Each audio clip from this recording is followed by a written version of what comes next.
Hello friends, welcome to Blue Board classes. दोस्तों, आप सभी का बहुत बहुत स्वागत है ब्लू बोर्ड क्लासेस के segment talking point the topic of discuss में, जहां पर हम उन सभी विषयों और मुद्दों की चर्चा करेंगे जो वर्तमान समय में लगातार चर्चाओं में बने हुए हैं और जिनसे हमारी आगामी परीक्षाओं में हमें प्रश्न देखने को मिल सकते हैं। ऐसा ही एक विषय है हीट वेव, जो वर्तमान समय में काफ़ी चर्चाओं में है। तो आइए दोस्तों, आज हम जानते हैं कि हीट वेव क्या है। सबसे पहले दोस्तों, हम जानते हैं कि ये चर्चा में क्यों है। भारत मौसम विज्ञान विभाग यानी आईएमडी ने हाल ही में पूर्वी भारत के बड़े हिस्से में आने वाले दिनों में हीट वेव जारी रहने की चेतावनी जारी की है। उत्तर भारतीय राज्यों में आने वाले दिनों में हीट वेव का प्रभाव रहेगा। आईएमडी के अनुसार राष्ट्रीय राजधानी दिल्ली में अगले 3 दिन में अधिकतम तापमान 40 डिग्री सेल्सियस तक पहुंच जाएगा। यानी भारतीय मौसम विभाग के द्वारा उत्तर भारत के राज्यों में हीट वेव को लेकर अलर्ट जारी किया गया है और इसी कारण से हीट वेव चर्चाओं में आ गया है। तो आइए दोस्तों, सबसे पहले हम जानते हैं कि आखिर ये हीट वेव होता क्या है।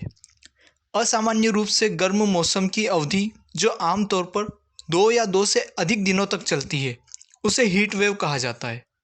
भारत एक उष्णकटिबंधीय देश होने के कारण विशेष रूप से हीट वेव के प्रति अधिक संवेदनशील है, जो हाल के वर्षों में लगातार और अधिक तीव्र हो गई है। हीट वेव एक गंभीर मौसमी घटना है जो काफ़ी खतरनाक हो सकती है। यानी दोस्तों, जब गर्मी असामान्य रूप से बढ़ जाती है और यह गर्मी लगातार 2 या 2 से ज़्यादा दिनों तक बनी रहती है, तो उस कंडीशन को हीट वेव कहा जाता है। हम जानते हैं कर्क रेखा भारत के मध्य से होकर गुजरती है और ये कर्क रेखा भारत की जलवायु को उष्णकटिबंधीय बना देती है।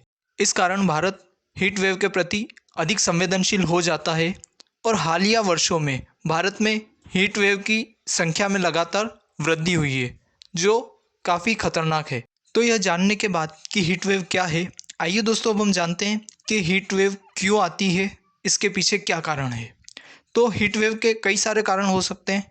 जैसा पहला कारण है वनों की कटाई। जैसे जैसे वनों की कटाई होगी, उससे हीट वेव के बढ़ने के चांस ज़्यादा होंगे। दूसरा, ग्लोबल वार्मिंग। तीसरा, बढ़ता शहरीकरण। चौथा, अल नीनो का प्रभाव। और पांचवा, वायुमंडलीय दबाव। ये वो कुछ प्रमुख कारण हैं जिनकी वजह से हीट वेव की संख्या में लगातार बढ़ोतरी हो रही है।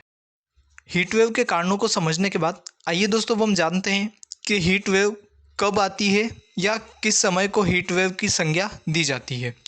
जब मैदानी इलाकों में तापमान 40 डिग्री सेल्सियस या उससे अधिक हो जाए और पहाड़ी क्षेत्रों में जब यह तापमान 30 डिग्री सेल्सियस या उससे अधिक हो जाता है, तो इसे हीट वेव की संज्ञा दी जाती है।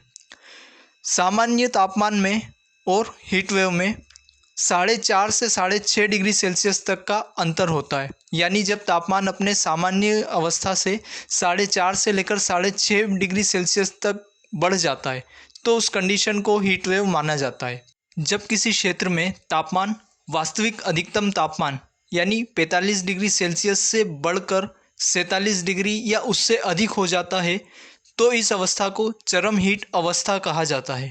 आइए दोस्तों अब हम समझते हैं कि हीट वेव किस तरह से हमें प्रभावित करती है या हीट वेव का क्या क्या प्रभाव हो सकता है।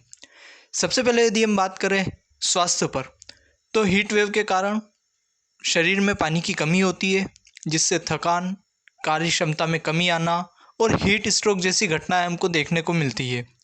यदि हम बात करें जल संसाधनों की, तो क्योंकि गर्मी के कारण वाष्पीकरण तेज़ी से होता है, तो तेज़ी से वाष्पीकरण होने से जलाशयों में जल का स्तर कम होता जाता है और इससे पानी की कमी देखने को मिलती है। यदि बात करें ऊर्जा की, तो गर्मी बढ़ने पर जो इलेक्ट्रॉनिक उपकरण हैं जैसे एसी, फ्रिज, पंखा, कूलर, इनकी उपयोगिता ज़्यादा हो जाती है, इनका उपभोग ज़्यादा होता है, जिस वजह से बिजली की मांग में भी वृद्धि हो जाती है और बिजली के उत्पादन के लिए ज़्यादा एफर्ट्स लगाने पड़ते हैं। बात करें यदि अर्थव्यवस्था की, तो क्योंकि गर्मियों के टाइम में वर्किंग एफिशिएंसी जो है लोगों की, वो घट जाती है। इस वजह से ऐसे कार्य जो पूर्ण रूप से इंसानों के द्वारा किए जाते हैं या मेन लेबर फोर्स के द्वारा किए जाते हैं, उनकी उत्पादकता में कमी आती है।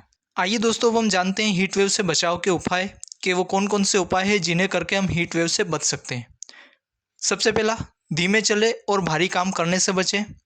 दूसरा, मौसम के अनुसार हल्के रंग के कपड़े पहने। तीसरा, उच्च प्रोटीन वाले खाद्य पदार्थ तथा मांस को खाने से बचें, क्योंकि ये आपके शरीर में गर्मी का उत्पादन बढ़ा सकते हैं। चौथा, बहुत ज़्यादा पानी पिएं। पांचवा, बहुत अधिक धूप में जाने से बचें और ठंडी जगह पर रहें। तो दोस्तों, ये है कुछ उपाय जिन्हें करके हम हीट वेव से अपने आप को बचा सकते हैं। तो दोस्तों, ये था हमारा आज का टॉकिंग पॉइंट का एक और एपिसोड, जहां हमने हीट वेव के बारे में बात करी, उसको समझा, उसके प्रभाव, क्यों हीट वेव बनती है और उसके सभी महत्वपूर्ण पहलुओं के बारे में हमने आज चर्चा करी। उम्मीद है दोस्तों आपको ये वीडियो लेक्चर पसंद आया होगा।